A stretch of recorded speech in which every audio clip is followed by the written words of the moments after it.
নমস্কার বন্ধুরা, Sumitra kitchen and ব্লগে সবাইকে স্বাগত জানিয়ে প্রতিদিনের মতো আজও আপনাদের সামনে হাজির হলাম। তো আজকে কোনো রান্নার ভিডিও শেয়ার করব না। আজকে যেটা শেয়ার করব সেটা হচ্ছে আমরা কম বেশি প্রায় সকলেই মুখের মধ্যে ব্যবহার করে থাকি। আজকে আমি খুবই ঘরোয়া উপকরণ দিয়ে একটা ফেস ওয়াশ তৈরি করে দেখাবো আপনাদেরকে। তো কিভাবে তৈরি করছি পুরো ভিডিওটা জুড়ে সঙ্গে থাকুন, আশা করছি আপনাদের ভালো লাগবে। ফেস ওয়াশটা তৈরি করার জন্য প্রথমে আমি একটা কাঁচের বাটি নিয়েছি। এই বাটির মধ্যে দিয়ে দেব চিনি। চিনি এখানে আমি 2 চামচ দেব।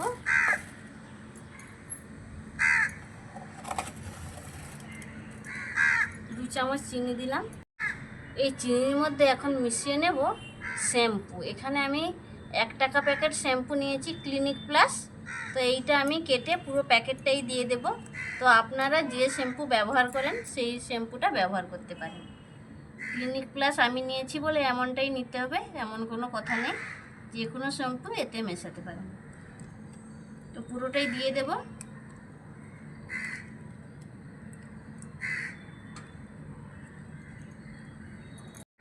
এবার ভালো করে এটা মেশাবো, একটা ক্রিমের মতো করে নেব। যতক্ষণ না চিনিটা মিলে যাচ্ছে ততক্ষণ পর্যন্ত এইভাবে মেশাতে থাকবো ভালো করে।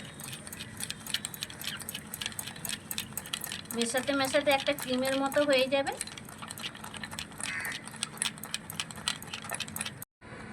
চিনি আর শ্যাম্পু একসঙ্গে মিশিয়ে ভালো করে ফেটিয়ে নিয়েছি। এই দেখুন, একটা পুরো ক্রিমের মতো হয়ে গেছে এবং ফুলে কতটা ডবল হয়ে গেছে। তো এর সঙ্গে এখন আমি মিশিয়ে নেব।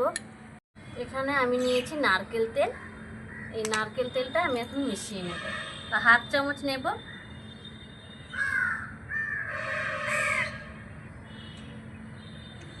হাফ চামচ নিয়েছি নারকেল তেল। তো এটা ভালো করে এখন মিশিয়ে নেব। আমরা ফেস ওয়াশ দিয়ে মুখটা ধুলে মুখটা কী হয়, ড্রাই হয়ে যায়, খসখস করে। এই নারকেল তেলটা মিশিয়ে নিলে কী হবে, মুখটা আর সেই খসখসে ভাব বা ড্রাই হয়ে যাবে না।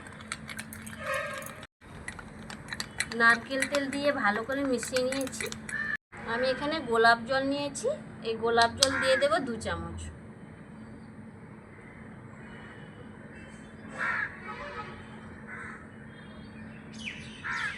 এক চামচ নিলাম, আর 1 চামচ দিয়ে দেব।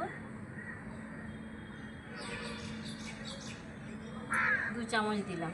ভালো করে মিশিয়ে নেব।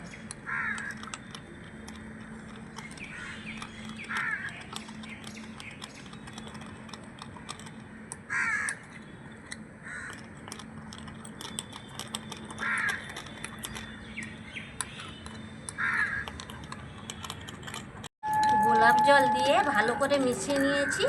দেখুন, ফেস ওয়াশ আমাদের একেবারে রেডি। ফেস ওয়াশটা মুখে লাগানোর আগে একটা কথা আপনাদের বলে দেই, যে আপনারা যখন ফেস ওয়াশটা ব্যবহার করবেন সকালে ব্যবহার করবেন। যখন ঘুম থেকে উঠে আমরা কি করি, হাত মুখ ধুই, সেই সময় ফেস ওয়াশটা ব্যবহার করবেন। মুখের মধ্যে দেখবেন সারাদিন মুখটা ফর্সা উজ্জ্বল থাকবে এবং প্রতিনিয়ত ফেস ওয়াশটা আপনারা প্রত্যেক দিনই ব্যবহার করতে পারবেন।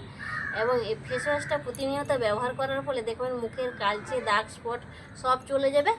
ফেস ওয়াশটা তৈরি করে নিয়েছি, এবার মুখে লাগিয়ে নেব। তার জন্য মুখটা আগে ভালো করে জল দিয়ে ধুয়ে আসি। এখান থেকে ফেস ওয়াশ 1 চামচ নিয়ে নিলাম হাতের মধ্যে। তো এইটা এইভাবে হাত দিয়ে ঘষে নেব আর মুখে লাগিয়ে নেব।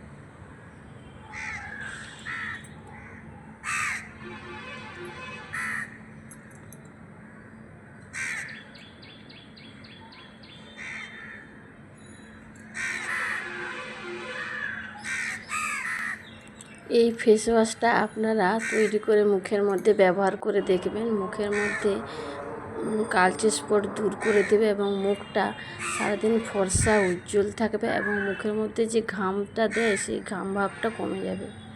এইভাবে আমি 1 মিনিট মাসাজ করে নেব। মাসাজ করার পর মুখটা ধুয়ে নেব।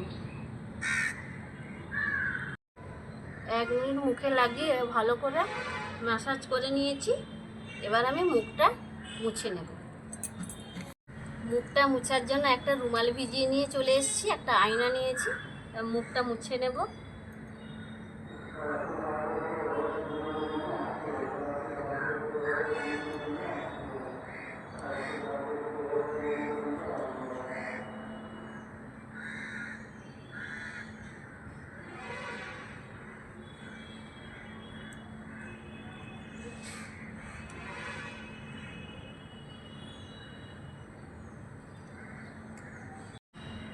রুমাল দিয়ে আমি মুখটা মুছে নিয়েছি। এখন আমি মুখটা ভালো করে ধুয়ে নিয়ে আসি। মুখটা ভালো করে ধুয়ে নিয়ে মুখটা আমি মুছে নিয়েছি। তো এবার দেখুন, একটা বাটিতে আমি 1 চামচ গোলাপ জল নিয়েছি। এই গোলাপ জলটা আমার কাছে যেহেতু স্প্রে নেই, তাই আমি তুলোতে করে মুখের মধ্যে লাগিয়ে নেব। এইভাবে আমি লাগিয়ে নেব।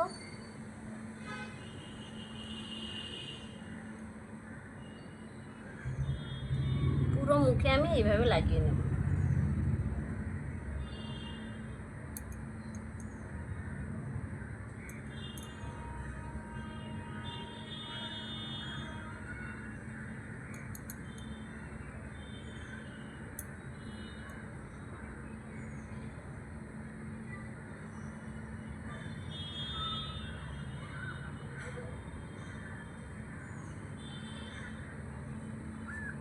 গোলাপ জলটা আমি পুরো মুখের মধ্যে লাগিয়ে নিলাম।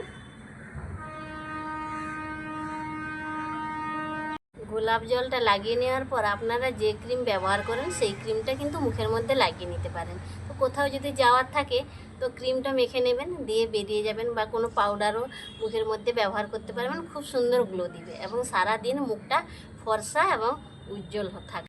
আর এই যে বাটির মধ্যে আমি ফেস ওয়াশটা তৈরি করে নিয়েছি, এটা কিন্তু আমি কৌটোতে ভরে রেখে দেব। 10 থেকে 15 দিন পর্যন্ত আপনারা এটা ব্যবহার করতে পারবেন। কৌটোর মধ্যে রেখে দেবেন, এমনি নর্মাল জায়গায় রেখে দেবেন, ফ্রিজেও রাখার দরকার নেই, ভালো থাকবে। তো এখন আমার বাটিতে যে ক্রিমটা আছে আমি 4 থেকে 5 দিন পর্যন্ত ব্যবহার করতে পারবো। তো আমি এটা কৌটোয় ভরে রেখে দেব। আজকের এই ভিডিওটা আপনাদের কেমন লাগলো কমেন্ট বক্সে কমেন্ট করে জানাবেন। এবং আজকের এই ফেস ওয়াশ তৈরি পদ্ধতিটা আপনারা একবার হলেও বাড়িতে ট্রাই করবেন। সকল বন্ধুরা চ্যানেলটিকে সাবস্ক্রাইব করে পাশে রয়েছেন, তাদের অসংখ্য অসংখ্য ধন্যবাদ জানি। যারা এখনও সাবস্ক্রাইব করেননি বা আজ প্রথম আমার ভিডিও দেখছেন, তাদের কাছে অনুরোধ রইল, প্লিজ বন্ধুরা চ্যানেলটিকে সাবস্ক্রাইব করে পাশের অল নোটিফিকেশানটা অন করে রাখবেন, যাতে নিত্য নতুন ভিডিও বা রেসিপি যাই আপলোড করি না কেন আপনারা সবার প্রথম নোটিফিকেশান পেয়ে যাবেন এবং ঝটপট লাইক দিয়ে রেসিপি বা ভিডিওগুলো আপনারা দেখে নিতে পারবেন। তো আজকে ভিডিওটা এইখানে শেষ করছি। দেখা হবে অন্য কোনো দিন অন্য কোনো রেসিপি বা ভিডিও নিয়ে। সবাই সুস্থ থাকুন, ভালো থাকুন। নমস্কার।